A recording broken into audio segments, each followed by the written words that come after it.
Hi, how are you all? I hope that all of you are doing well. तो अभी तो मैं currently जो वीडियो अभी आपके लिए बना रहा हूँ वो मैग्नेटिक मटेरियल बनाने लग रहा हूँ। तो आज जो मैं डिस्कशन करने वाला हूँ वो आपसे थर्मल के बहुत बारीक बारीक कॉन्सेप्ट के बारे में बात करूँगा। क्यों? क्योंकि पेपर भी इस बार अच्छा आएगा तो बड़ा ही ध्यान से हम चीज़ों को रिकॉल करते हैं। नो डाउट आपको आता होगा, मैं ये नहीं कह रहा आपको नहीं आता होगा, लेकिन कुछ कुछ बातें हम हल्की सी पहले स्लोप वाले सेक्शन से हम रिकॉल करेंगे और फिर हम कोई भी पाथ हो तो हम हीट निकालना उसमें या वर्क डन निकालना, वो सारी बातें हम एक बार के लिए सीखेंगे ताकि रिकॉल हो जाए। और आप मेरे तरीके से आप फिर आप देखना कि आपके तरीके में या मेरे तरीके में या क्या फ़र्क है, क्लैरिटी में क्या फ़र्क है। तो शायद आपको कुछ ना कुछ अच्छी बातें सीखने को मिलेंगी। तो अगर मैं स्लोप की बात करूँ, अगर मैं आइसोकोरिक की बात करूँ, किस वाले की? सबसे पहले आइसोकोरिक की बात करते हैं। ठीक है, रिवीजन टाइप हो रहा है तो आप वो मैंने ऑलरेडी लिख रखा है, तो ये लिखी हुई चीज़ें में ही मैं आपको समझाने की कोशिश करता हूँ। तो अगर पीवी डायग्राम है मेरा, ये आपको दिख रहा है पीवी डायग्राम, आप देख पा रहे हैं। पेन दूसरा ले लेते हैं, चेंज कर लेते हैं। ये तुम्हारा पीवी डायग्राम है। क्या है जी? PV diagram. अब मैं आपसे पूछूं कि अच्छा चलो पीवी डायग्राम है, तो आइसोकोरिक प्रोसेस का मतलब क्या होता है? वी क्या होता है तुम्हारा? कांस्टेंट, इसको कहते हो आप। अगर वी कांस्टेंट है, वी क्या है? कांस्टेंट है, तो इसका मतलब ये जो लाइन बनेगी ये कुछ ऐसे बनेगी। वी कांस्टेंट का मतलब ये है, यानी कि अगर मैं पीवी के स्लोप की बात करूं तो स्लोप यानी कि आप ऐसे देखते हैं ये, तो यहाँ स्लोप कितना बनेगा तुम्हारा? 90 डिग्री। क्या आप मेरी बात समझ पा रहे हैं? यानी कि D P by D V slope का क्या मतलब है? D P by D V is equals to tan theta, और ये टेन थीटा कितना आ गया? 1090। यानी कि इसका स्लोप क्या है? इनफाइनाइट। क्या है इसका स्लोप? Infinite slope. क्या है जी? आइसोकोरिक प्रोसेस में जो डीपी बाई डीबी है वो क्या है तुम्हारा? इनफाइनाइट। ठीक है, अब बात करते हैं हम आइसोबारिक की। किसकी बात करते हैं हम? आइसो बारीक के बारे में। आइसोबारिक जब आप बनाओगे तो आइसोबारिक कैसे बनाओगे? ये पी है, ये वी है। आइसोबारिक का मतलब होता है प्रेशर कांस्टेंट, यानी कि theta is equals to 0 degree. ठीक है, जब आप ये स्लोप की बात करते हैं, कुछ बच्चों को जिस स्लोप देखने में बड़ी दिक्कत आती है, तो मैं आपको बड़ी अच्छी बात बताता हूँ। जब भी कोई भी लाइन हो, कोई भी लाइन हो, कोई भी चीज़ हो, कोई कर्व हो, आप टेंजेंट, लेट्स सपोज ये कोई कर्व है, आपने इस पॉइंट का स्लोप देखना है तो आप टेंजेंट ऐसे ड्रॉ करोगे। और आप, क्योंकि हम एक्स एक्सिस के साथ एंगल देखते हैं, पॉजिटिव एक्स एक्सिस, तो आप यहाँ एक ऐसे लाइन कट कर लो और ये एंगल बस, जैसे इस पॉइंट पे देखना है आपने, इस ए पॉइंट पे, तो आपने टेंजेंट ड्रॉ किया, कुछ नहीं करना। उसके बाद आप एक एक्स एक्सिस के पैरेलल बस लाइन ड्रॉ कर लो, यानी कि ये एंगल एक्यूट बन रहा है तो स्लोप क्या आएगा? पॉजिटिव। ये क्या बन रहा है? एक्यूट, तो स्लोप क्या आएगा? पॉजिटिव। ये स्लोप देखने का एक तरीका है। आप जिस पॉइंट पे पहुंच रहे हो वहां एक एक्स एक्सिस से पैरेलल लाइन खींच लो।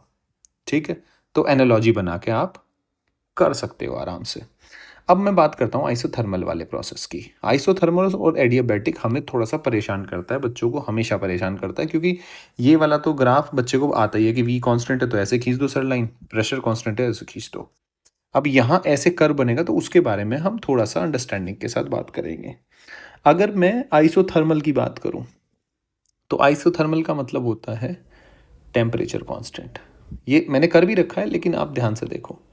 टेम्परेचर कांस्टेंट यानी कि टेम्परेचर कांस्टेंट यानी कि P V is equals to mu R T, यानी कि T constant, R constant, mu constant, तो मैं कह सकता हूँ P V is equals to K, some constant. अब मुझे क्या करना है? D P by D V निकालना है। क्या निकालना है? D P by D V. अब विद रेस्पेक्ट टू वी आप डिफ्रेंशिएट कर लो, तो पी इंटू, पहले वी का करेंगे तो क्या आएगा? 1 D by D V of V, ऐसे लिखेंगे ना, प्लस फिर वी का तो कर लिया, फिर किसका करोगे? D P by D V, और जो कांस्टेंट है उसका क्या हो जाएगा? 0। ये कितना आएगा जी? आप कहोगे सर ये तो 1 आएगा। तो इसका मतलब P plus V D P by D V कितना है बच्चे? 0। यानी कि डी पी बाई डी वी अगर देखा जाए तो कितना आ जाएगा? Minus P by V. यानी कि क्या आया स्लोप आपका? नेगेटिव। स्लोप नेगेटिव का मतलब क्या होता है? यानी कि वो एक्स एक्सिस के साथ ऑब्ट्यूस एंगल बना रहा होगा, जो कि मुझे पहले ही पता है। अगर मैं यहाँ ध्यान से देखूँ, इसको देखो आप ध्यान से, टेम्परेचर कांस्टेंट है तो P will be equals to K by V. यानी कि P आप कहाँ रखना चाहता हूँ मैं? देखो मैं ड्रॉ कर रहा हूँ, ये उसको भूल जाओ जो ड्रॉ हो रखा है, इसको भूल जाओ। इसको भूल जाओ अभी। पी इधर लिखा, वी इधर लिखा, यानी कि ये वाई है इज इक्वल्स टू के वी एक्स पे लिखा, तो ये एक्स से रिप्लेस कर लो। आपको क्या दिख रहा है, क्या बनेगा? हाइपरबोला। क्या बनेगा जी ये? हाइपरबोला। ठीक है, हाइपरबोला कैसे बनाते हो आप? कुछ इस तरीके से बन गया। अब रही बात स्लोप की, आप किसी पॉइंट पे स्लोप देख लो, मान लो आप यहाँ स्लोप देखना चाहते हैं, इस पॉइंट पे स्लोप है। फिर मैंने क्या बताया, कुछ नहीं करना आपने, ये एक्स एक्सिस से पैरेलल कट लगा लेना है। कट लगा लेना है तो ये एंगल मेजर करो इस पॉइंट पे। ये क्या आ रहा है, ऑब्ट्यूस बन रहा है नहीं बन रहा है? 90 से ज़्यादा बन रहा है नहीं बन रहा है? अगर ऑब्ट्यूस है तो 10 की वैल्यू क्या आती है? नेगेटिव, जो कि मुझे यहाँ से भी पता है ऑलरेडी। कहाँ? यहाँ से स्लोप क्या आएगा? नेगेटिव। वही सारी बातें देखो। अब ये मैं इसको रफ कर देता हूँ।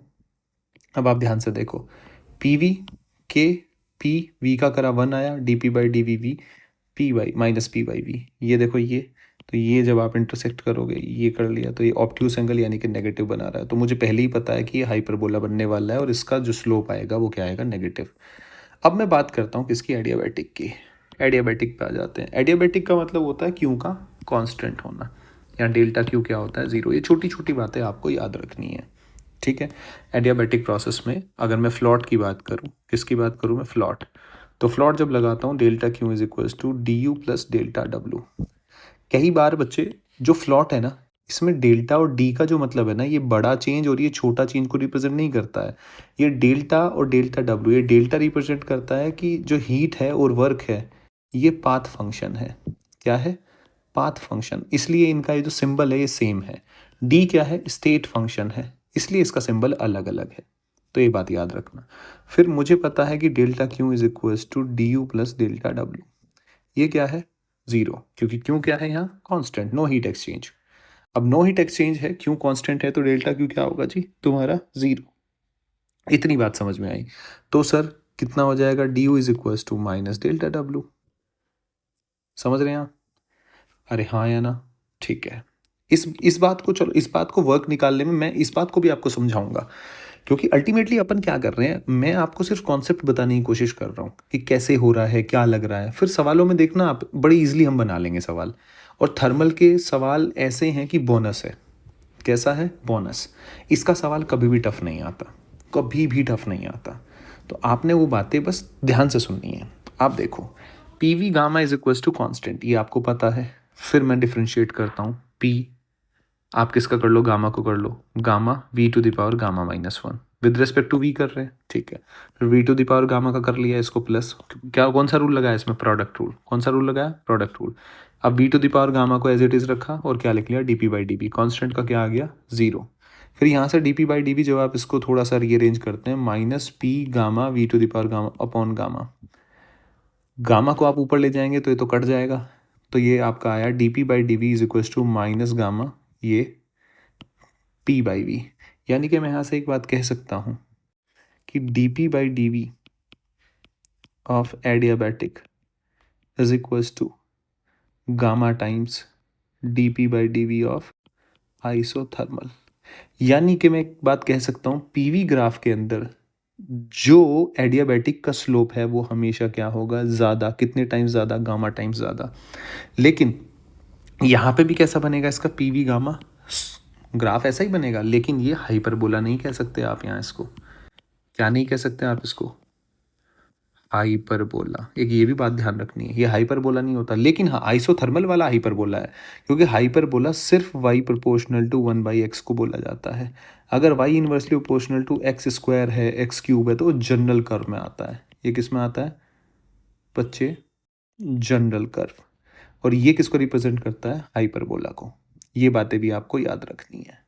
तो अगर मैं यहाँ V to the power gamma की बात करूँ, अगर गामा की बात करूँ तो गामा कुछ तो वैल्यू होगी ना, जैसे P V gamma is equals to constant, यानी कि P is equals to K upon V की पावर गामा। यानी कि इक्वेशन पी वाई एक्सिस पे है तो वाई लिख लो, ये एक्स एक्सिस पे है तो इसकी जगह एक्स लिख लो, K upon X to the power gamma. अब गामा कुछ तो वैल्यू होगी, यानी कि कैसा जनरल कर्व बनेगा? जैसे मान लो ये वाई स्क्वायर हो जाए, जैसे है ना Y proportional to 1/x square, gamma कुछ तो वैल्यू होगी ना, 2/3 होगी, कुछ भी हो, मुझे उससे कोई फर्क नहीं पड़ता है, पर ये क्या बनेगा? जनरल कर्व बनेगा। तो इस बात का भी ध्यान रखना है, कौन सा कहाँ बन रहा है। खैर, अब अगली बात पे आ जाते हैं। अब जो सबसे बड़ी जो दिक्कत आती है ना बच्चे को, एक उस पे ही चीज़ें बनाने के लिए, जैसे कि इसके अंदर भी गामा जिसका ज़्यादा उसका स्लोप ज़्यादा। तो इसके अंदर भी हमारे पास क्या क्या होते हैं बच्चे, अगर आप देखोगे तो मोनो एटॉमिक, गामा के अंदर भी डाई एटॉमिक, फिर ट्राई एटॉमिक। तो मोनो का जो गामा होता है वो सबसे ज़्यादा होता है, डाई का फिर कम, ट्राई का फिर उससे भी ज़्यादा कम। तो अगर मैं यहाँ स्लोप की बात करूँ, order of magnitude of slope of PV, तो आइसोकॉरिक का तो सबसे ज़्यादा मैक्सिमम है, वो तो इनफाइनाइट की तरफ रीच करता है। देखो जो ये 1090 होता है ना, 1090 इसकी वैल्यू इनफाइनाइट नहीं होती, टेंस टू इनफाइनाइट होती है, यानी कि मैक्सिमम होगी वैल्यू। क्या होगी? मैक्सिमम, बड़ी वैल्यू होगी। फिर उसके बाद जो स्लोप आएगा, फिर बड़ा स्लोप किसका है? एडियाबैटिक का। और जीरो स्लोप किसका है? तो इसका तो सबसे कम होगा, आइसोबारिक। तो कई बार वो आपको अरेंज करना आ जाता है, तो आप अरेंज का ऑर्डर देखो, आपके समझ में आ रहा है भाई? सबसे ज़्यादा किसका है? आइसोकॉरिक का। उसके बाद एडियाबैटिक आ जाता है, और एडियाबैटिक का भी ऑर्डर क्या है? मोनो एटॉमिक का, जिसका गामा ज़्यादा उसका स्लोप ज़्यादा, मोनो एटॉमिक का सबसे ज़्यादा, डाई का फिर, और ट्राई, ऐसे लिख लिया एडियाबैटिक। उसके बाद आइसोथर्मल, उस सबसे लास्ट में कौन सा आएगा? आइसोबारिक। अब बात आती है ड्रॉ करने की, बात आती है ड्रॉ करने की। तो अब देखो ड्रॉ कैसे करते हैं। मुझे कुछ कुछ बातें जो मुझे पता है, जैसे मान लो मेरे को पीवी डायग्राम है। क्या है? PV diagram. तो पी हो गया जी और वी हो गया, एक ही पॉइंट से हम ड्रॉ करते हैं। मान लो ये एक, ये बना दिया मैंने, एक ये बना दिया, तो ये तो दो हो गए आइसोबारिक, आइसोबारिक। ठीक है जी, क्या हो गया जी? ये आइसोबारिक हो गया, एक आइसोकॉरिक हो गया, और दो ग्राफ ऐसे बनने हैं। लेकिन जो बच्चे को दिक्कत आती है ना सबसे ज़्यादा, भाई ये कौन सा हो गया? आइसोबारिक, क्योंकि प्रेशर क्या है? कांस्टेंट। ये क्या हो गया तुम्हारा? ये हो गया जी तुम्हारा आइसोकॉरिक, क्योंकि वॉल्यूम कांस्टेंट हो गया। अब बात आती है जो बच्चे को पहचानने में दिक्कत आती है, ये कौन सा है सर? ये पता नहीं चलता सर। तो देखो मैं एक बात समझ के आया हूँ कि स्लोप किसका ज़्यादा होगा। अगर ये एक तो बात समझ में आ रही है ना आपके, कि ये अगर एडियाबैटिक और ये आइसोथर्मल, या फिर ये आइसोथर्मल ये एडियाबैटिक, ये पहचानना है मुझे। तो आप मुझे एक बात बताओ, स्लोप किसका ज़्यादा? अगर आपको यही पहचानने हैं, ऑप्शन दे रखे हैं कि बताओ भाई कौन सा वो है, चार ग्राफ दे दिए आपको, ग्राफ भी दे देता है वो कि बताओ कौन सा ग्राफ सही है, आपको एक ग्राफ चूज़ करना है। ऐसे ऐसे चार ग्राफ देगा वो आपको। तो मुझे ये पता होना चाहिए कि कौन सा आइसोथर्मल होगा और कौन सा बच्चे एडियाबैटिक होगा। तो मैं तो एक ही चीज़ जानता हूँ कि D P by D V of adiabatic is equals to gamma times of D P by D V, यानी कि इसके आइसोथर्मल के स्लोप से गामा टाइम्स ज़्यादा।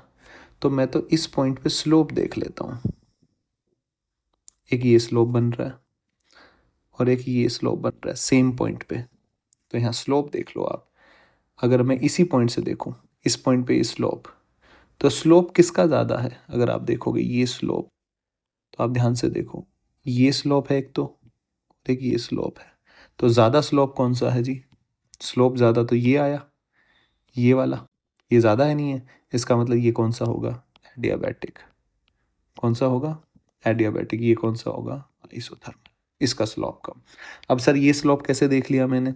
अरे भाई स्लोप देखने का आप तो कह रहे थे पॉजिटिव, कई बच्चों को क्या कन्फ्यूजन रहता है वो भी मैं बताता हूँ। देखो बड़ा मजा आएगा तुम्हें उसमें जान के। ये बात कई बार हम ऐसे बनाए हमने ग्राफ, तो हमने क्या कहा बच्चे को? मैंने कहा कि भैया, और उसने एक बात याद कर रखी है अपने मास्टर की, जो स्लोप लिखना है पहले टेंजेंट ड्रॉ करो। तो इस पॉइंट पे टेंजेंट ड्रॉ कर लिया, क्योंकि मुझे इस ए पॉइंट पे क्या देखना है? स्लोप देखना है। तो स्लोप देखने का उसने दिमाग में एक चीज़ याद है उसके, कि सर ने बताया था कि ऐसे एक पैरेलल लाइन खींच लो, ठीक है, और ये वाला एंगल जो होता है वो स्लोप होता है, और ये क्या बन रहा है यहाँ पे? ऑब्ट्यूस। नो डाउट यही है स्लोप। लेकिन आप तो सर ये ले रहे हो। अरे तो बात सेम है ना, मैं इसको पहले ही पता है मुझे ऐसे चलूँगा एंटी क्लॉकवाइज, तो मैं क्या लूँगा? पॉजिटिव। अगर मैं ऐसे चलूँगा तो ऑलरेडी मैं क्या ले लूँगा इसको? नेगेटिव।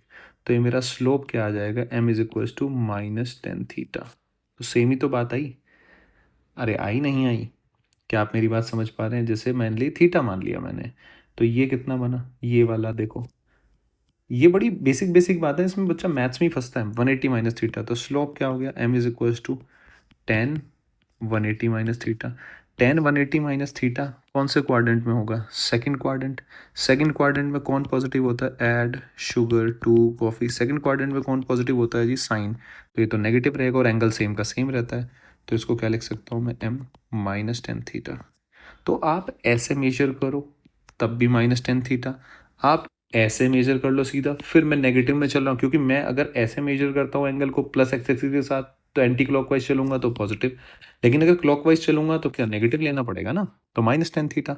तो माइनस टेन थीटा, मुझे तो स्लोप के मैग्नीट्यूड से मतलब है, तो स्लोप का मैग्नीट्यूड किसके लिए ज़्यादा होगा, एडियाबैटिक के लिए। तो देखो ये एडियाबैटिक, ये ज़्यादा है ना, ये देखो ज़्यादा बन रहा है, ये कम बन रहा है, तो ये आइसोथर्मल होगा और ये एडियाबैटिक होगा। तो आपको वो ग्राफ पहचानना भी आना चाहिए। खैर, अब मैं थोड़ा सा यहीं से आगे आगे चलता हूँ, यहीं से ही बात करता हूँ। ये तो मैंने ग्राफ बनाने सीख लिए, स्लोप का यूज़ सीख लिया थोड़ा, ठीक है। अब आप ध्यान से देखो, मैं आपसे पूछता हूँ वर्क डन किसका ज़्यादा होगा। अगर ये यहाँ से एक्सपेंशन हो रहा है तो वर्क डन किस में ज़्यादा होगा। देखो आइसोकॉरिक आईसी में तो वर्क डन क्या हुआ बच्चे, ज़ीरो। आप कहोगे हाँ सर वर्क डन ज़ीरो है, लेकिन पीवी ग्राफ में जो एरिया अंडर द कर्व होता है वही क्या देता है, वर्क देता है। तो सबसे ज़्यादा एरिया तो इसके हो गया भैया। तो अगर मैं वर्क का ऑर्डर करूँ, वर्क, तो सबसे ज़्यादा तो आइसोबारिक, फिर आइसोथर्मल, फिर एडियाबैटिक, ठीक है। और तुम्हारा इसका तो ज़ीरो हो ही गया। क्या आप मेरी बात समझ पा रहे हैं, सबसे कम किसका है तुम्हारा, आइसोकॉरिक। तो सबसे कम किसका है, आइसोकॉरिक। और वर्क कैसा है, पॉजिटिव। ये भी पता होना चाहिए, वर्क पॉजिटिव का कैसे पता चलता है, वो फाइनल, अगर पीवी ग्राफ है, अगर तुम्हारा कैसा है, पीवी ग्राफ है, ये बात याद रखना, कैसा है, पीवी ग्राफ, तो वर्क डन पॉजिटिव नेगेटिव कैसे पता चलेगा। जैसे मान लो ये वी है, ये पी है, कुछ ऐसे है। एरो का मतलब है आप इनिशियल से फाइनल कहाँ जा रहे हैं, ये है। फिर एरो आपका कहाँ है, कुछ इस तरीके का है। तुम्हारा ये हो गया कुछ इस तरीके का, ये पी है और ये वी है, ये इनिशियल है और ये फाइनल है। तो वर्क डन कहाँ पॉजिटिव कहाँ नेगेटिव। देखो मुझे सीधी सीधी सी बात है, मुझे किससे मतलब है, मुझे सिर्फ और सिर्फ वॉल्यूम से मतलब है। V final minus V initial, आप एरो देखो, अगर आप एरो देखो तो वी फाइनल ये क्या है, ज़्यादा है ना, ये पॉइंट, ये पॉइंट यहाँ है, वी इनिशियल यहाँ है, तो V final minus V initial क्या बनेगा, पॉजिटिव। तो यहाँ वर्क क्या आएगा, पॉजिटिव। यहाँ वर्क क्या आएगा, डब्ल्यू पॉजिटिव। अगर आप यहाँ बात करें, यहाँ जो है तुम्हारा ये क्या है, इनिशियल, ये क्या है, फाइनल। तो फाइनल क्या है तुम्हारा, कम है। भाई आप खुद देखो ना, ये वैल्यू क्या है, ये तो दो है मान लो, ये चार है, दो माइनस चार तो माइनस का ही बनेगा ना, नेगेटिव। इसलिए वर्क भी क्या है, नेगेटिव। तो जब आपको पीवी ग्राफ आए तो पीवी ग्राफ में V final minus V initial ही करना होता है, और बाकी तो एरिया अंडर द कर्व आप लेते ही हो, तो साइन वहाँ से आएगा और तुम्हारा एरिया अंडर द कर्व क्या बता देगा, तुम्हारा वर्क बता देगा। तो ये छोटी छोटी बातें हैं जो आपको मतलब मेरे हिसाब से ध्यान रखनी चाहिए। खैर, तो ये ऑर्डर है आपको समझ में। अब बात करी जाए, कोई आपसे पूछ ले यही ग्राफ देखे कि बताओ टेम्परेचर के बारे में कमेंट करो। अगर आप ध्यान से देखो, एक्सपेंशन के बाद ये इक्वल, तो ये वॉल्यूम तो सबका कांस्टेंट है। तो अगर मैं बात करूं, P V is equals to बच्चे म्यू आर टी, क्या आप समझ पा रहे हैं। तो अगर आप ध्यान से देखें, पी वी कांस्टेंट हो गया तो पी प्रोपोर्शनल किसके आ गया, टी के, क्योंकि म्यू आर बाई वी तो क्या हो गया तुम्हारा, कांस्टेंट। अब मुझे एक बात पता है, ये ग्राफ मैंने सच सच बना लिया ग्राफ, लेकिन पी प्रोपोर्शनल किसके आया, टी के आया। अब क्योंकि P V is equal to mu R T, V मैंने कांस्टेंट कर दिया हर पॉइंट के लिए, इस पॉइंट के लिए, इस पॉइंट के लिए, वी तो सबके लिए कांस्टेंट है ना। अगर इन तीनों के लिए वी कांस्टेंट है तो यहाँ प्रेशर, ये पॉइंट प्रेशर को रिप्रेजेंट करेंगे, सबसे कम प्रेशर इसका, यानी कि यहाँ टेम्परेचर सबसे, एडियाबैटिक का टेम्परेचर जो एक्सपेंशन के बाद आया, ये टेम्परेचर क्या होगा, ये वाला, ये सबसे कम है क्योंकि प्रेशर सबसे कम है, ये प्रेशर ज़्यादा, ये प्रेशर। यानी कि अगर मैं टेम्परेचर की बात करूं तो टेम्परेचर सबसे इंक्रीजिंग ऑर्डर, यानी कि एडियाबैटिक का सबसे कम, उससे ज़्यादा आइसोथर्मल, और उससे ज़्यादा तुम्हारा क्या आ गया, आइसोबारिक। ये मैं किस किस पॉइंट की बात कर रहा हूँ, ये इन पॉइंट्स की बात कर रहा हूँ, इन पॉइंट्स की बात कर रहा हूँ। क्लियर है? अरे हाँ है ना? क्या आपको मेरी बात समझ में आ रही है? तो ये छोटी छोटी बातें आपको बड़ी ही ध्यान रखनी है। खैर, अब मैं कुछ कुछ ग्राफ की बात करता हूँ आपसे। जैसे कि ये ग्राफ है, मान लो मैं एक ग्राफ ले लेता हूँ VT, इससे ही आपको थोड़ा सा समझ में आएगा बढ़िया। ये V, ये T, या ऐसा मान लेते हैं VT, ठीक है चलो ऐसे ही ले लो, कोई बात नहीं, कोई फर्क नहीं, ऐसे कर लो, ऐसे कर लो, ये कर लो, और ऐसे कर लो, ये T1 ले लो, ये T2 ले लो, ये ऐसे, यानी कि ABCD, नहीं ये तो A हो गया, बार बार घुमा के लिख दिया। ये हो गया जी V1, और ये हो गया बच्चे V2। और आपको पता क्या लिखना है? आपको heat heat given to the system, या मतलब आपको डेल्टा क्यू के बारे में इंफॉर्मेशन देनी है कि हीट ली गई है या हीट रिजेक्टेड है, क्या है क्या नहीं है, वो सारी हीट के बारे में, यानी कि आपको नेट हीट एक्सचेंज बोल दें या कुछ भी बोल दें इन प्रोसेस, यानी कि ABCD जो है पूरा प्रोसेस है, इसमें आपको हीट के बारे में कमेंट करना है, डेल्टा क्यू के बारे में। तो अब सीधी सी बात है, पूरा अगर मैं प्रोसेस को आप ब्रेक डाउन करेंगे तो ये वाला प्रोसेस आपके तुरंत समझ में आएगा कि सर ये तो वॉल्यूम कांस्टेंट है V1 आइसोकोरिक, ये वाला सर आइसोथर्मल, और ये वाला सर यहाँ से ओरिजिन से पास हो रहा है, तो इसका मतलब V प्रोपोर्शनल किसके, T के, यानी कि सर प्रेशर कांस्टेंट, यानी कि PV इज इक्वल टू, देखो म्यू RT। तो अगर V प्रोपोर्शनल T के है तो P को कांस्टेंट होना पड़ेगा, तभी हो सकता है, यानी कि ये वाला C2A, ये हो गया तुम्हारा आइसोबारिक, ये हो गया तुम्हारा आइसो, कौन सा हो गया,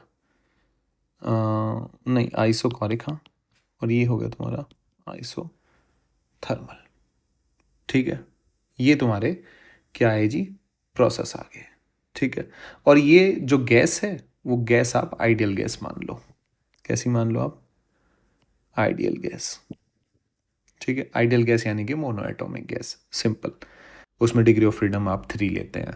ठीक है, तो ये आपको करना है, डेल्टा क्यू के बारे में आपको इंफॉर्मेशन देनी है। अब आधे बच्चे तो ये समझ रहे हैं करे तो करेगा, डेल्टा क्यू कैसे निकाले? अरे भाई सीधा सीधा एक एक प्रोसेस को पकड़ो। AB को पकड़ लो। AB कौन सा है? आइसोकोरिक। कौन सा है? आइसोकोरिक। आइसोकोरिक में वॉल्यूम होता है कांस्टेंट, यानी कि वर्क क्या होगा तुम्हारा? 0। अगर वर्क तुम्हारा 0 है तो delta Q will be equals to होता है du प्लस डेल्टा W। ये तो हो गया 0। du क्या होता है? ये फिक्स होता है हमेशा म्यू CV/dt। इंटरनल एनर्जी हमेशा होगा म्यू CV/dt। क्या होता है? म्यू CV/dt, ना यहाँ CP आता है ना कुछ, ये बात एकदम सत्य है, रट लो। हर प्रोसेस के लिए, कोई भी इस दुनिया का प्रोसेस है, du क्या होगा? Mu CV/dt। क्या आप समझ पा रहे हैं? क्या आप समझ पा रहे हैं? ठीक है, ये ऐसा क्यों होता है? क्योंकि internal energy is basically kinetic energy, ठीक है, ऑफ पार्टिकल। काइनेटिक एनर्जी क्या होता है? F/2 RT, और F/2 RT यानी कि म्यू F/2 RT, और F/2 R क्या होता है तुम्हारा? CV। तो इसलिए म्यू CV/dt। ठीक है, म्यू CV/T मतलब ये इंटरनल एनर्जी होती है, तो म्यू CV/T। तो कुल मिला के बात है du, यानी कि चेंज करेंगे तो dt में जो चेंज हो रहा है, क्योंकि CV तो क्या है? कांस्टेंट F/2 R, अभी जो मैंने आपको लिख के दिखाया था। ठीक है, तो ये हमेशा क्या होता है? फिक्स होता है। क्या होता है? फिक्स होता है, क्योंकि काइनेटिक एनर्जी जो आती है, अगर आपको उसका रिलेशन मैं लिख भी देता हूँ, देखो ये भी इंपॉर्टेंट बात है। काइनेटिक एनर्जी क्या है? F/2 PV। जब आप पढ़ते हैं PV को क्या लिख सकते हैं हम? Mu RT। तो जब आप लिखेंगे F/2 म्यू RT, ठीक है, और यही क्या होती है तुम्हारी इंटरनल एनर्जी, क्योंकि पोटेंशियल एनर्जी IMF हम क्या मानते हैं? Potential energy IMF, intermolecular forces, क्या मानते हैं हम? 0। ठीक है, काइनेटिक थ्योरी ऑफ गैस यही तो कहती है। तो F/2 R मुझे पता है, F/2 R ये क्या होता है? CV। ठीक है, into F/2 R mu into T. तो इंटरनल एनर्जी क्या आया तुम्हारा, U आया तुम्हारा म्यू CV/T, यानी कि डी यू क्या आ गया आपका म्यू CV/dt। और ये हर प्रोसेस इंडिपेंडेंट ऑफ प्रोसेस होता है, इसलिए हमेशा म्यू CV/dt ही होता है। क्या आपको ये बड़ी इंपॉर्टेंट बात है जो बच्चे भूल जाते हैं, गहराई वाली बात है। खैर थोड़े आगे चलते हैं। देखो तो अब ये म्यू CV/dt हो गया तुम्हारा। अब मेरा आइडियल गैस है तो मैं इसको कैसे लिख सकता हूँ, mu degree of freedom F/2 R, यानी कि 3/2 इंटू आर, और dt बोले तो T2 माइनस T1, ये आ गया डेल्टा क्यू इसके लिए। अब मैं BC प्रोसेस की बात कर लेता हूँ। एक एक प्रोसेस इसलिए आपको करा रहा हूँ ताकि वो हर एक बात, क्योंकि इन सारी बातों के अंदर मैं आपको सब कुछ बता दूंगा कि वो ग्राफ को कैसे आपको डील करना है। ठीक है, तो अगर आप ध्यान से देखें delta Q is equal to mu into 3/2 into R. ठीक है, चलो BC कौन सा है, आइसोथर्मल प्रोसेस। तो मुझे क्या पता है, डेल्टा क्यू, मैं लिखूंगा इसको, delta Q is equal to DU plus delta W। DU तो 0, क्योंकि DT क्या हो जाएगा 0, कांस्टेंट है, आइसोथर्मल है BC, कैसा है आइसोथर्मल। तो डेल्टा W यानी कि delta Q is equal to mu R ln V final by V initial V2 by V1। ये लो जी। अब बचा मेरा CA प्रोसेस कौन सा है, आइसोबारिक। कौन सा प्रोसेस है, आइसोबारिक जो प्रोसेस है डेल्टा क्यू, अगर मुझे सीधा भी किसी के लिए डेल्टा क्यू निकालना हो और प्रोसेस हो तो मैं उसके लिए सीधा आइसोबारिक के लिए म्यू CP/dt लिख सकता हूँ। कोई यहाँ पॉलीट्रॉपिक प्रोसेस हो तो यहाँ पॉलीट्रॉपिक की जो मोलर स्पेसिफिक हीट आ जाएगी, कांस्टेंट प्रेशर है तो कांस्टेंट प्रेशर वाला आ जाएगा। क्या आप मेरे बात समझ पा रहे हैं, अरे बोलो भाई हाँ या ना। डन। तो और हाँ, कई बच्चे क्या सोच रहे होंगे, सर इसमें फ्लोट क्यों नहीं लगा।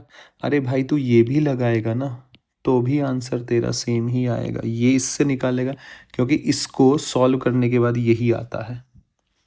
क्या आप मेरी बात समझ पा रहे हैं, तो कोई टेंशन लेने वाली बात नहीं है, डेल्टा क्यों आप सीधा भी लिख सकते हैं म्यू CP। अब आप सोच रहे होंगे सर ऊपर क्यों नहीं लिखा, अब आप सोच रहे होंगे सर ऊपर क्यों नहीं लिखा, ऊपर भी तो लिख सकते थे।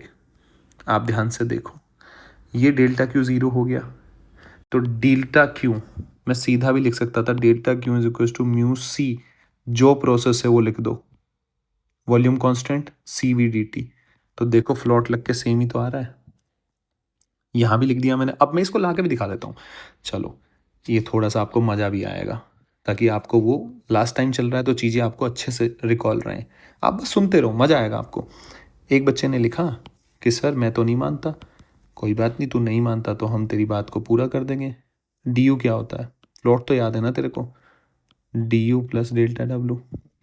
फिर तू ये आइसोबारिक के लिए कर रहा हूँ, जिसमें प्रेशर कांस्टेंट होता है, यानी कि क्या हो गया म्यू CV/dt, आप कहोगे हाँ सर, प्लस PdV कि हाँ सर ये सही है।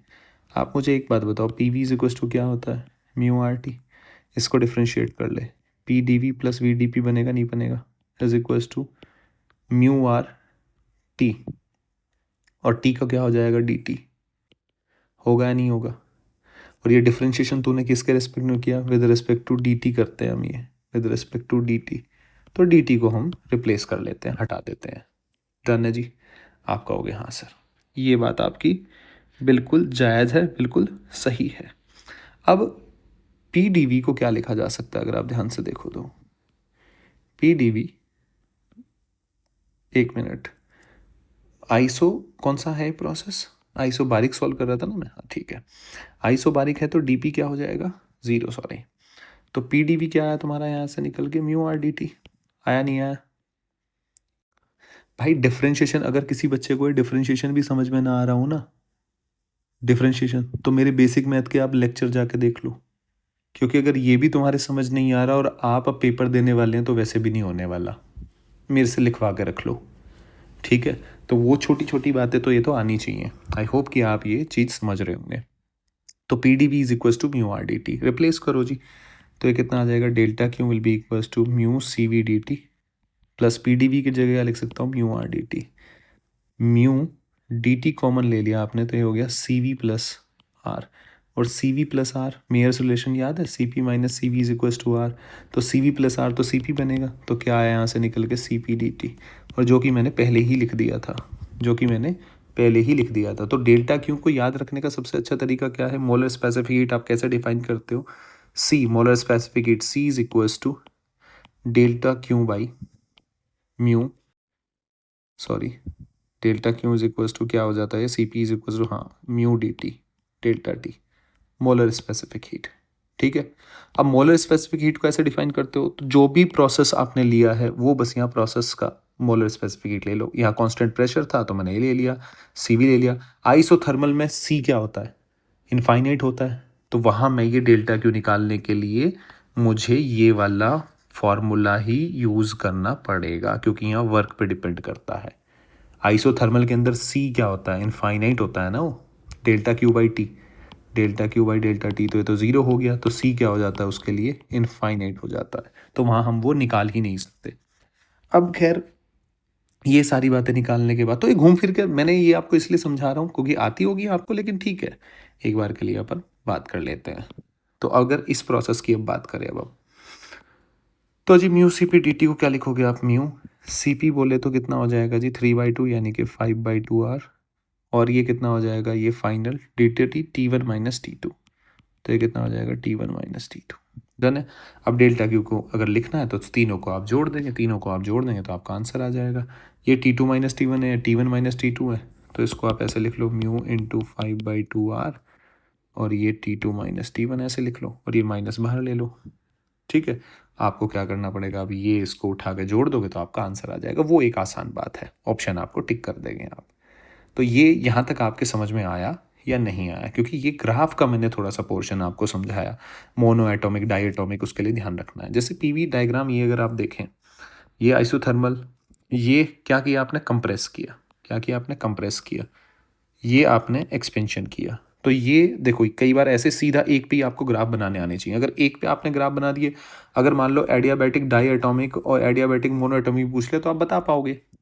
अब आपको पता है सबसे ज़्यादा स्लोप किसका होगा, सबसे ज़्यादा स्लोप होगा एडियाबैटिक मोनो एटॉमिक। देखो सबसे नीचे आया, ये देखो स्लोप के लिए ऐसे टेंजेंट सबसे ज़्यादा बनना चाहिए, फिर उससे कम डाई, फिर उससे कम ट्राई, फिर उससे कम आइसोथर्मल और आइसोबॉरिक के लिए तो क्या होता है, ज़ीरो।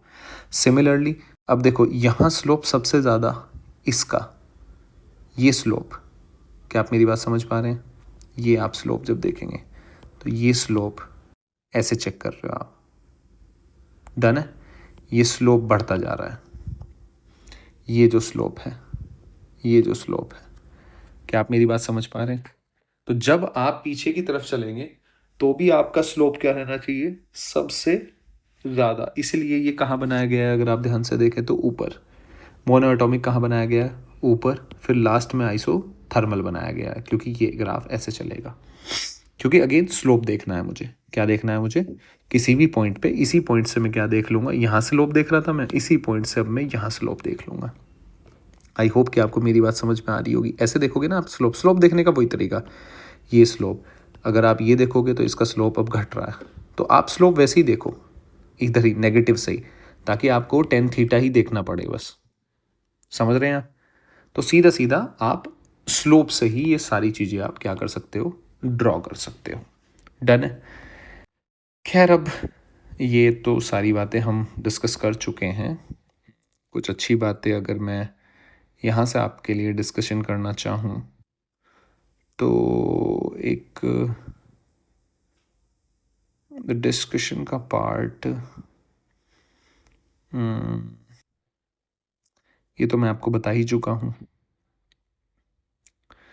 ये हाँ, इंटरनल एनर्जी वाला और थोड़ा सा अच्छा सेक्शन है। वर्क का तो जैसे अभी ये कंप्रेशन हो रहा है, तो ये कंप्रेशन है, एडियाबैटिक तो सबसे ऊपर जाएगा, आइसोथर्मल आइसोबारिक क्यों जाएगा, अगेन मैं फिर कहूँगा, ये कई बार इसमें भी बच्चे को, एक बार मेरे से बच्चे ने पूछा था तो मैं आपको ये भी बताता हूँ, उसके समझ नहीं आया था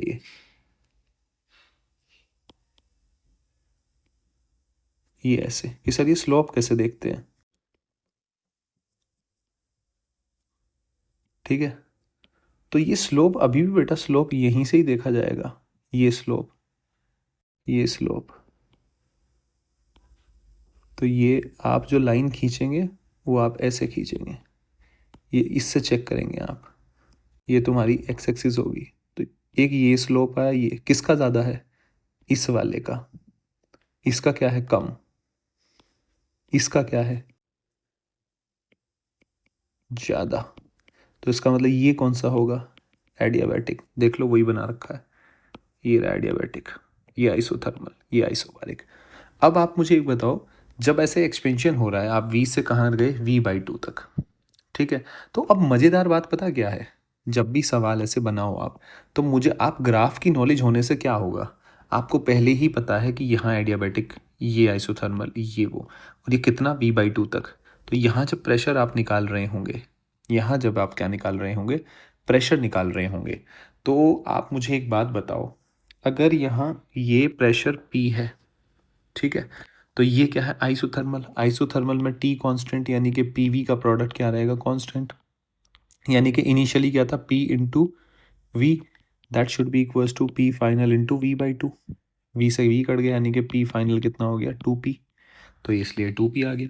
लेकिन जब मैं ये निकालूंगा तो मुझे पता है ये वाला प्रोसेस कौन सा है, एडियाबैटिक, तो अब की बार मुझे क्या लिखना पड़ेगा, PV gamma is equals to constant, यानी कि P into V⁻, gamma, that should be equals to P final into V/2 gamma, done है। तो अगर मैं इसको सोल्व करूँ, P final will be equals to P V⁻, gamma upon V⁻, gamma into 2 gamma, cut गया, यानी कि ये आ गया 2 गामा इंटू P, यानी कि ये आ गया P into 2 gamma.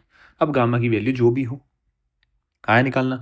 Again work, अब वर्क कैसा होगा, पॉजिटिव या नेगेटिव, देखो V फाइनल क्या है, कम है, तो यानी कि एरिया से तो मैग्नीट्यूड पता चल जाएगा, work done, sorry area under the graph, वो तो वर्क दे देगा, लेकिन वर्क तीनों में क्या है, नेगेटिव। लेकिन अब वर्क डन नेगेटिव का मतलब है क्या है, ऑन द सिस्टम, ये देखो work done on the system पूछेगा, जब भी पूछेगा इसमें कि आपने कंप्रेशन किया तो work done on the system कितना हुआ, क्यों, work done on the system क्या होता है, नेगेटिव। एक्सपेंशन में पूछेगा तो work done by the system पूछेगा, क्योंकि वर्क डन का आता है वहाँ पॉजिटिव। ये छोटी छोटी बातें बड़ा आपको ध्यान रखनी है।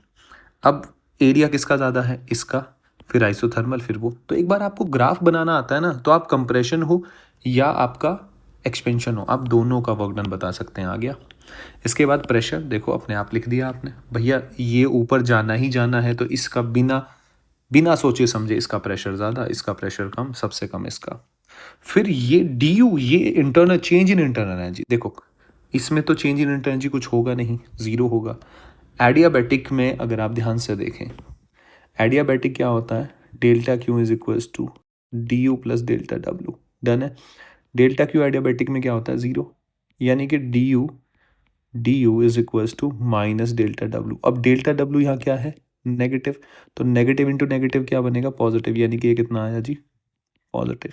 अगर पॉजिटिव है, क्या है, पॉजिटिव है, इंटरनल एनर्जी पॉजिटिव है, यानी कि इंटरनल एनर्जी किस पर डिपेंड करती है, आप देखो तो म्यू CV/dt ऐसे करके, और dt का मतलब होता है T final minus T initial, यानी कि T फाइनल क्या रहा होगा, ज़्यादा, यानी कि यहाँ du क्या हुआ होगा, इंक्रीज, यानी कि du क्या हुआ, पॉजिटिव, यानी कि टेम्परेचर इंक्रीज हुआ होगा, यानी कि जो इस पॉइंट का टेम्परेचर है और एडियाबैटिक में इस पॉइंट का टेम्परेचर है, यानी कि TD will be greater than TA। अब मुझे सारी इन्फॉर्मेशन मिलने लग रही है, अगर मुझे ग्राफ ढंग से आता है तो ये तो एडियाबैटिक की आई। चलो अब बात करता हूँ मैं किसकी, आइसोबारिक। आइसोबारिक में क्या है जी, PV is equals to mu RT, P क्या हो गया, कांस्टेंट, V किसके प्रोपोर्शनल हो गया, T के, V कम हुआ तो टेम्परेचर भी कम हुआ, अगर टेम्परेचर कम हुआ तो DU क्या आएगा तुम्हारा, नेगेटिव, क्योंकि T फाइनल कम हो गया तो नेगेटिव आएगा, यानी कि यहाँ का टेम्परेचर कम होगा, यहाँ का टेम्परेचर ज़्यादा होगा, ये बात पता चली। TA और TC का टेम्परेचर क्या होगा, ज़्यादा, तो आप टेम्परेचर के बारे में भी सारी इन्फॉर्मेशन बता सकते हैं। क्या आप मेरी बात समझ पा रहे हैं, ठीक है। तो कंजर्वेशन ऑफ एनर्जी पे बेस्ड है, और यहाँ से कोई इतनी खास बात नहीं है। तो ये सारी बातें जो मैंने आपसे डिस्कस करी है, ये एक्सपेंशन का था, ये किसका था, एक्सपेंशन का। अब एडियाबैटिक यहाँ आ गया, यहाँ प्रेशर कम है, इसका तो आपको अगर, क्योंकि स्लोप ज़्यादा है किसका, एडियाबैटिक का, तो कर्व ऐसा ही बनेगा। तो वो आपको स्लोप से, देख रहे हो आप, स्लोप की समझ से आपके सवाल कितने आसान हो जाते हैं। तो ये एक स्लोप का सेक्शन था जो मैं आपसे डिस्कस करना चाहता था, कि भाई मैं आपसे एक बार डिस्कस कर लूँ। दूसरी बात, दूसरी बात, कुछ सवाल अगर मैं आपसे बात करूं, अगर मैं आपसे बात करूं, हाँ, जैसे कि ये जो मैं अभी आपको ग्राफिकल मेथड डेल्टा डब्ल्यू के बारे में बता रहा था, जैसे ये यहाँ आ रहा है तो ये वी फाइनल क्या है, ज़्यादा है ऐसे, ठीक है। साइन कन्वेंशन एक्सपेंशन वाला, जैसे ये इनिशियल, अब ये इनिशियल क्या है, V final minus V initial, ये कम है, ये ज़्यादा है इनिशियल, तो यानी कि नेगेटिव आएगा। और एरिया से क्या बताना है आपको, तुम्हारा मैग्नीट्यूड पता चल जाएगा। जैसे यहाँ से यहाँ आ रहा है, अब की बार वी यहाँ है, लेकिन यहाँ से यहाँ आ रहा है तो वी फाइनल तो कम हुआ ना, वी फाइनल कम हुआ तो ये क्या बनेगा, अगेन नेगेटिव। तो इन छोटी छोटी बातों का हमें क्या रखना है, ध्यान रखना है, ठीक है। ये सॉरी, ये कितना है, ये v है, ये शायद उल्टा कर दिया अपन ने, ये यहाँ p है या v है, इसको क्या करो, कुछ भी ले लो, चलो अब तो मैंने यहाँ कर रखा है, तो चलो इसके हिसाब से अगर करें तो इसके हिसाब से ये p हो जाएगा और ये v हो जाएगा। तो यहाँ पे तुम्हारा v फाइनल यहाँ है, v इनिशियल यहाँ है, तो ये क्या आएगा, पॉजिटिव। समझ गए ना आप क्या कर रहा हूँ मैं, ये क्या आएगा, पॉजिटिव। डन है। खैर, दूसरी बात, इस सवाल पे आ जाओ। ये सवाल मैं डिस्कशन करना ही चाहता था, इसलिए मैंने सवाल भी ऐड किया था, ठीक है। तो ताकि आपको इन्फॉर्मेशन अच्छे से मिले। अगर आप ये देखें, सवाल एक आइडियल गैस है, whose adiabatic exponent equals to this. अब पहला बच्चा तो सवाल इसको पढ़ते ही पता क्या सोचेगा कि एडियाबैटिक एक्सपोनेंट का सवाल, यानी कि एडियाबैटिक इक्वेशन का सवाल है। फिर वो आगे पढ़ेगा according to the law P is equals to 2v। फिर वो ये कंफ्यूज हो जाएगा, यार जब एडियाबैटिक की तो इक्वेशन क्या होती है कि P V gamma is equals to constant, क्या होती है, पी वी गामा, ये कह रहा है P is equals to 2v के हिसाब से चेंज हो रहा है, चक्कर क्या है। आगे कह रहा है the initial volume of gas V nought is equal to 1 unit, as a result of expansion the volume increases 4 times, यानी कि 4v नोट हो गया। अब ये सारी कहानी बतानी है, तो उसका माथा घूम गया, लेकिन उसने ध्यान से नहीं पढ़ा। A ideal gas, an ideal gas whose adiabatic exponent, खाली बस गामा की बात कर रहा है। गामा कितना है, 7/5। इसका मतलब कौन सी, डाई एटॉमिक गैस है। ये जो मैंने लिख रखा है इसका मतलब बस डाई एटॉमिक गैस है, इसने ये आपको इन्फॉर्मेशन दी है। उसके बाद ये क्या, अगर ये ऐसे दे देता एन डाई एटॉमिक गैस, ठीक है, is expanding according to this law P is equal to 2v, तो सवाल आसान हो जाता। लेकिन इसने सवाल वो एडियाबैटिक देकर क्या है, आधे बच्चे कंफ्यूज हो जाएंगे ताकि, तो ये आपको पहला कंफ्यूजन दूर करो। दूसरी बात, अब work done by the gas ये दे दिया P is equal to 2v के हिसाब से चेंज हो रही है, तो सबसे पहले तो वर्क डन निकालो, P delta V, sorry P D V करके निकालते हैं। पी क्या दे रखा है तुम्हें, 2v के बराबर, सीधा 2v रखो, यहाँ से आंसर आ जाएगा 15 यूनिट। वी नोट से कितना, 4v नोट, तो वर्क डन तो निकालना सबसे आसान है। फिर इन सवालों में जब कोई दूसरा प्रोसेस दे रखा हो तो पीवी गामा, यानी कि अब दिक्कत आती है देखो, इंटरनल एनर्जी का तो कोई चक्कर ही नहीं है। इंटरनल एनर्जी तो मैंने बनाया, आंख बंद करके delta U mu C V D T लिख दो, बात खत्म। सी वी कितना है यहाँ पे, 5/2r, ये हो गया, इंटू म्यू डी टी।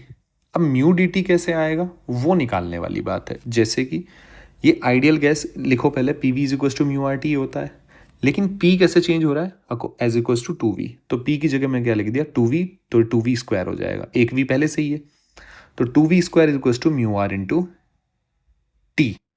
तो जब आप इसको फाइनल माइनस इनिशियल रखेंगे तो ये तुम्हारा क्या आएगा, 30/r। ये मैं करके भी दिखाता हूँ एक बार के लिए। जैसे आपकी इक्वेशन आ गई, टी आ गया आपके पास 2v square by mu R, done है, यानी कि टी फाइनल हो गया, कितना हो गया जी फाइनल तुम्हारा, 4 टाइम्स हो गया, यानी कि 2 इंटू 4v नोट का स्क्वायर बाई म्यू आर, और टी इनिशियल कितना है जी तुम्हारा, 2v नोट का स्क्वायर, यानी कि डेल्टा टी बोले तो T final minus T initial will be equals to 2/μr, तो कॉमन ले लो, ये कितना होगा जी 16v नोट का स्क्वायर माइनस v नोट का स्क्वायर। v नोट की वैल्यू कितनी दे रखी है तुम्हें ऑलरेडी, 1 यूनिट, रख दो, तो यहाँ से आएगा 2/μr इंटू 16 में से एक जाके 15, 15 दूनी 30, 30/μr, जो कि मैंने ये लिख रखा है। डन है जी, ये तुम्हें समझ में आना चाहिए। खैर, इसको अभी रफ करते हैं, तो ये कितना आ गया जी, 30μr, 30/r, mu D T, mu को मैंने अभी यहीं रख लिया। मैंने म्यू डी टी की वैल्यू 30/r पुट कर दी, आर से आर कट गया, 2 15, 15 5 75 यूनिट। अब मुझे delta Q is equal to D U plus delta W, 75 जमा 15, बात खत्म। तो ये कितना आ जाएगा तुम्हारा 90 यूनिट। अब तुम्हारा मोलर स्पेसिफिक हीट पूछनी है, तो आपको याद है एक equation, PV x is equal to constant. अगर मेरा पॉलीट्रॉपिक प्रोसेस हो तो C मोलर स्पेसिफिक हीट क्या होती है, CV plus R upon 1 minus X. अब ये क्या है तुम्हारा, ऐसे चेंज हो रही है, P is equal to 2V। कैसे चेंज हो रही है, P is equal to 2V, तो इसको लिख सकते हैं हम PV minus 1 is equal to 2, यानी कि PV minus 1 is equal to constant, यानी कि x की वैल्यू कितनी आई, -1।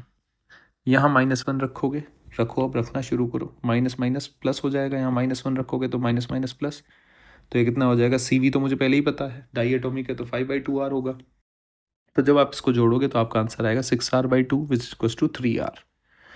कितना आएगा, 3R, और 3R का मतलब है R कितना हो गया, 25/3, 3 से 3 कट गया, यानी कि 25 यूनिट, यानी कि आंसर 25 यूनिट। तो हर एक का मैंने आंसर ईजिली आपको निकाल के दिखाया है। क्लियर है। अब आप मज़ेदार बात देखो, अगर मैं यहाँ डेल्टा क्यू देखो सीधा भी निकाल सकता हूँ, डेल्टा क्यू कितना आ गया यहाँ, म्यू सी, ये पॉलीट्रॉपिक जो भी आया, इनटू डेल्टा टी, यानी कि सी कितना हो गया, सी पॉली 3R, तो ये कितना हो गया, mu into 3R into D T कितना हो गया, 30/म्यू इंटू आर, तो म्यू आर से म्यू आर कट गया, 30 दिया 90 यूनिट, और यही तो आ रहा है 90 यूनिट। और ये तो मैं आपको पहले ही बता रहा था कि अगर डेल्टा क्यू पता है और आपको डेल्टा क्यू में बस ये लिखना है म्यू सी डी टी, जो प्रोसेस हो वो उसी की मोलर स्पेसिफिक हीट ले लो, बात खत्म। और ये बात याद रखना बड़ी इंपॉर्टेंट है।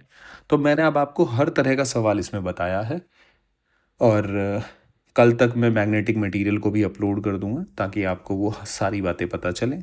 तब तक के लिए आप थर्मल का एक हल्का सा आपका रिकॉल रिकैप टाइप हो गया है, ठीक है। एक चीज़ और मुझे बतानी थी आपको, यहाँ एक वेलोसिटी ऑफ साउंड के बारे में है कि ये है गामा p/ρ, ठीक है।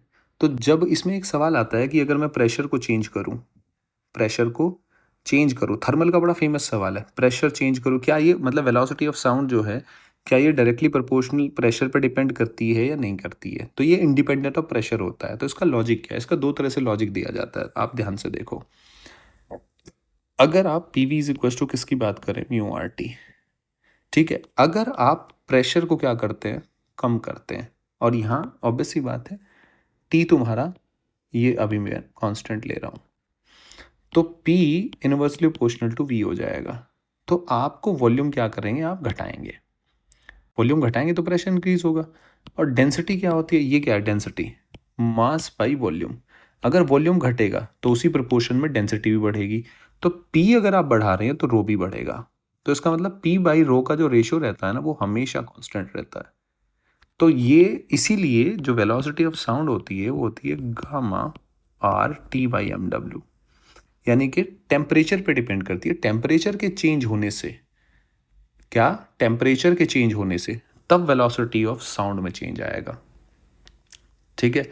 लेकिन अगर प्रेशर और पी के या फिर रो के, वो क्या रहता है, इंडिपेंडेंट रहता है।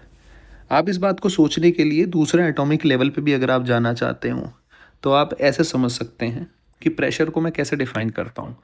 आप प्रेशर को डिफाइन करते हैं, अगर आप स्टार्टिंग में देखें, ये एटम इस पर टक्कर मार रहे हैं उससे, तो अगर मैं नंबर ऑफ एटम बढ़ाऊंगा, अगर अभी 3 टक्कर मार रहे थे, फिर मैंने बढ़ा के 6 कर दिए कि 6 टक्कर मार रहे हैं, तो प्रेशर बढ़ गया, फोर्स पर यूनिट टाइम, यानी कि प्रेशर बढ़ेगा।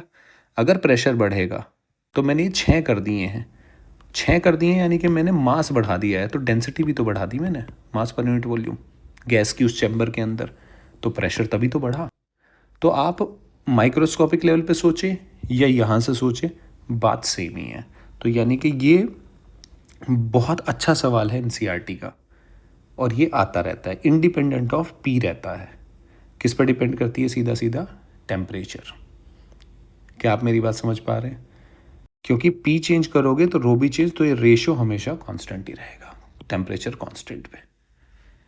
क्या आप मेरी बात समझ पा रहे हैं। आई होप कि आपको जो मैंने समझाया है, इसे या समझाने की कोशिश करी है, वो आपके समझ में आया होगा। तो जी मिलते हैं मैं आपको मैग्नेटिक मटेरियल बहुत अच्छे से, उसमें हम एनसीईआरटी के प्रीवियस ईयर के क्वेश्चन भी कर रहे होंगे, डोंट वरी। तो वो आपके, मैं आपको इतना कहता हूँ कि जब आप मटेरियल का वो 2 घंटे का या 2.5-3 घंटे, 3 घंटे के आसपास का वो मैं वीडियो बनाऊँगा, वो आप जब 3 घंटे देंगे ना, तो आपके 8 नंबर 21 तारीख को 110% श्योर हैं। जितनी भी वीडियोज़ मैं बना रहा हूँ, जब तक ये रीनीट 2027 है, मैं आपको ये प्रॉमिस कर सकता हूँ, जो बच्चे 600+ हैं, यानी कि जिनको आता है, क्योंकि देखो, मैं ये नहीं कह रहा कि पेपर कैसा आएगा, पर मुझे इतना पता है पेपर कैसा भी आए, अगर हम कॉन्सेप्ट मजबूत हैं हमारे, तो we can achieve what we want to achieve. आप पक्का वो अचीव कर जाएंगे अकॉर्डिंग टू योर पोटेंशियल। तो मैं आपका जो भी पोटेंशियल है उसमें से मैक्सिमम निकलवा दूंगा, ये मेरा प्रॉमिस है, अगर आप कॉन्सेप्ट्स को या मेरी बातों को बड़े ध्यान से सुनेंगे तो। मिलते हैं नेक्स्ट वीडियो में मैग्नेटिक मटेरियल के साथ।